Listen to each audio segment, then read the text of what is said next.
good morning හැමෝටම. අද අපි සයිට් එක පටන් ගන්නේ බියගම කුමාර මහත්තයලා ගණයාරච්චි මහත්තයලා ගෙදර.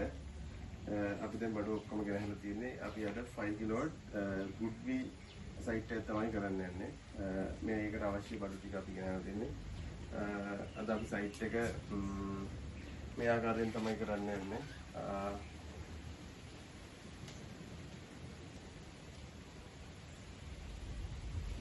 සයිට් එකට අපි ගුඩ්වි ඉන්වර්ටර් එකයි JA640 පැනල් 10ක් තමයි ගන්නෙ. එතකොට 640 10ක් කියන්නේ 6400යි 6.4ක් ලෝඩ් කරනවා. JA තමයි BiFacial පැනල් එක ගන්නෙ.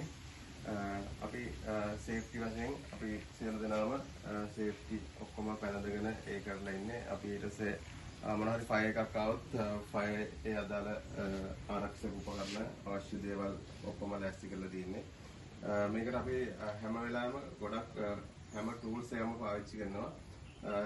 අවශ්‍ය හැම උපාංගයකටම ටූල්ස් තමයි අලුත් ටූල්ස් පාවිච්චි කරන්නේ. ඊට අමතරව අපි මොනවාරි අපිට ඇක්සිඩන්ට් එකක් මොනවාරි වුණොත් අවශ්‍ය ෆයර් පෙස්ට් ප්ලස් එඩ් ඒ ඔක්කොම ලෑස්ති කරලා තියෙන්නේ.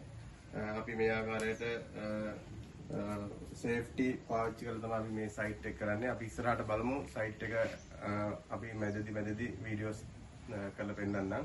අපි මෙතන තමයි සෙටප් එක ඉන්වර්ටර් සෙටප් එක ගන්න ඉන්නේ. ඉන්වර්ටර් සෙටප් එක මෙතන තමයි කරන්න ඉන්නේ. අපි ඉස්සරහට බලමු ඉන්වර්ටර් සෙටප් එක ගත්තී අපි මැදදී පැහැදිලි කරන්නම් කොහොමද වෙන්නේ කියලා.